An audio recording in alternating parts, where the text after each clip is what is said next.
Hello tech people, welcome to yet another episode of TechBhai.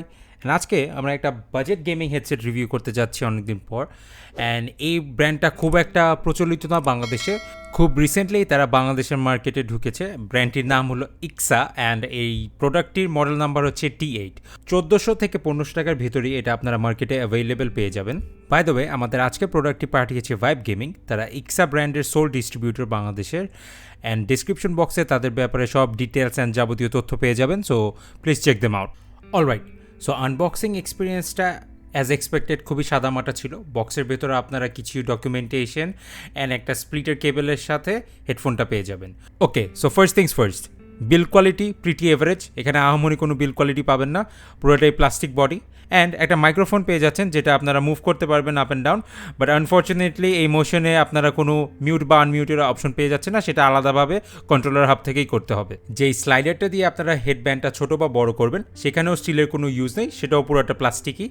And কেবেলের মধ্যে আপনারা একটা built in controller পেয়ে যাবেন, যেটা দিয়ে আপনারা অবভিয়াসলি সাউন্ড বাড়াতে কমাতে পারবেন, মাইক মিউট অ্যান্ড আনমিউট করতে পারবেন। অ্যান্ড একটা ইউএসবি পোর্ট পাচ্ছেন, একটা 3.5 মিলিমিটার পোর্ট পাচ্ছেন। স্যাডলি ইউএসবি পোর্টটা দিয়ে আপনারা কোনো সাউন্ড আউটপুট পাবেন না, এটা জাস্ট আপনার যে হেডফোনটা আছে সেটাকে ইলুমিনেট করার জন্য। অ্যান্ড সাউন্ড আউটপুটের জন্য আপনাদেরকে 3.5 মিলিমিটার জ্যাকটা ইউজ করতে হবে। অ্যান্ড আপনারা যদি মাইক্রোফোনটাও ইউজ করতে চান সেই ক্ষেত্রে আপনাকে স্প্লিটার যেটা বক্সে ইনক্লুড করা ছিল সেটা ইউজ করে আপনারা মাইক্রোফোন অ্যান্ড হেডসেট দুটোর আউটপুটই পেয়ে যাবেন। কমপ্লেন করার একটাই ইস্যু এখানে, সেটা হচ্ছে যে ইউএসবি যে পোর্টটা দেওয়া আছে এটা জাস্ট ইলুমিনেট করার জন্য কেন, এখানে সাউন্ড আউটপুটটা দিয়ে দিলে কি হইতো। আই গেস এটা সব এই বাজেট রেঞ্জের যে হেডসেট আছে সবগুলোতেই আমি দেখছি যে যেগুলো লাইট আপ করে এরকম ইলুমিনেট করে যেগুলো, সেই সবগুলোতেই একটা ইউএসবি পোর্ট দেওয়া থাকে যেটা জাস্ট এই ইলুমিনেশনের জন্য ইউজ করা হয়। সাউন্ড আউটপুটের জন্য তারা সেই আলাদাভাবে ওই 3.5 মিলিমিটার যে একটা ইউজ করে। সো এত ঝামেলা করে দুইটা সেপারেট কেবল ইউজ না করে একটা সিঙ্গেল কেবলে যদি দুইটা ইন্টিগ্রেট করা যেত সেটাই বেটার অপশন হতো না।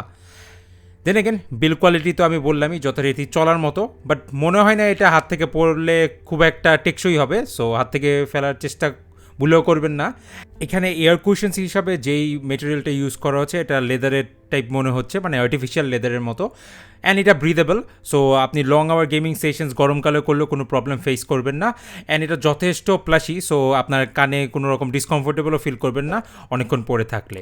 অ্যান্ড যেহেতু হেডসেটটা খুবই লাইট, সো আই গেস কমফোর্টের দিক থেকে এখানে কোনো কমপ্লেনের ইস্যু নাই। যদিও গেমিং ইন্ডাস্ট্রি স্ট্যান্ডার্ড হয়ে গেছে 50 মিলিমিটার ড্রাইভার্স দেওয়া, বাট এখানে আপনারা মাত্র 40 মিলিমিটার ড্রাইভারই পেয়ে যাবেন। বাট যেহেতু এটা মাত্র 1400 টাকা, এটা চিপ বাজেটের মধ্যে পড়তেছে, সো এখানে কমপ্লেন করার কোনো অপশানই নাই। কিন্তু কথা হচ্ছে এই 40 মিলিমিটার ড্রাইভারটা কেমন পারফর্ম করতেছে। যেহেতু আমরা বাঙালিরা ম্যাক্সিমামই বেইজ লাভার, সো বেইজে ডেফিনেটলি অতটা পাঞ্চিনেস পাবেন না, ডেফিনেটলি পাঞ্চে অনেক ল্যাক আছে। যেহেতু গেমিং হেডসেট, সো ওইদিকে আমরা ফোকাস না করি। দেন এগেন আমরা যদি এখন হাইস মিডস অ্যান্ড লোজের কথা বলি, লোজ অ্যান্ড মিডস ওয়াজ ওকেইশ, এটা আপনার গেম খেলার জন্য ঠিক আছে, কিন্তু হাইজের দিকে গেলে আপনার যথেষ্ট ডিস্টোরশন নোটিস করবেন। অ্যান্ড ডেফিনেটলি এখানে সাউন্ড স্টেজটা একটু হলো। অ্যান্ড যেহেতু তারা এখানে একটা 3D stereo surround sound effect use করতেছে, যেই কারণে আপনার সাউন্ডটা একটু হলো মনে হয়। বাট গেম খেলার সময় ফুটস্টেপ অ্যান্ড ডিরেকশনাল অডিওগুলা খুব ভালোভাবেই ক্যাচ করতে পারতেছিল। So I guess this will pass for a gaming headset in this budget. And হেডসেটের মাইক্রোফোনের জন্য আপনারা এখন যেই সাউন্ডটা শুনতে পারতেছেন এটা কমপ্লিটলি আনএডিটেড অ্যান্ড হেডসেটের মাইক্রোফোন থেকেই নেওয়া। Well as you can see মাইক্রোফোনে যথেষ্ট ডিস্টরশন আছে, বাট দেন এগেন যেহেতু এটা ব্যাকগ্রাউন্ড নয়েজটা খুব ভালোভাবেই ক্যান্সেল আউট করে দিতেছে, সো আই গেস এখানে কমপ্লেন করার মতো কিছু নাই। Alright, final verdict. ওয়েল হেডসেটের লুক নিয়ে বলতে গেলে it looks pretty cool, specially যখন লাইটগুলো ইলিমিনেট করে। অ্যান্ড কমফোর্ট নিয়ে বলতে গেলে ইটস ভেরি গুড, কারণ হেডসেটটা যথেষ্ট লাইট অ্যান্ড যে এয়ার কুশনসগুলো আছে সেগুলোও ব্রিদেবল। সো কমফোর্ট নিয়ে আপনি যতক্ষণই গেম করেন না কেন কোনো অসুবিধা হবে না। বাট সাউন্ড কোয়ালিটি নিয়ে বলতে গেলে এখানে এমন কোনো সাউন্ড না যেটা শুনে আপনারা একদম মুগ্ধ হয়ে যাবেন, but it will get the job ডান। এটা গেমিং হেডসেট হিসেবে মার্কেটিং করা হচ্ছে, সো গেমিংয়ের জন্য আপনারা এটা ইউজ করতে পারবেন।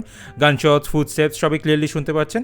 বাট যেহেতু সাউন্ড স্টেজটা একটু হলো, ডেফিনেশন একটু কম, অ্যান্ড অবভিয়াসলি ডিস্টোরশন পাবেন আপনারা হাইজে গেলে।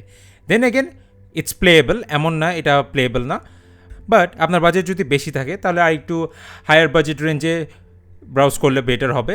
বাট দেন এগেন এটা আই গেস মোরলেস স্টুডেন্টের উপর মার্কেটেড, সো যাদের হেডসেটটা একদমই কম প্রাইসে দরকার তারা এটা কিনতে পারেন।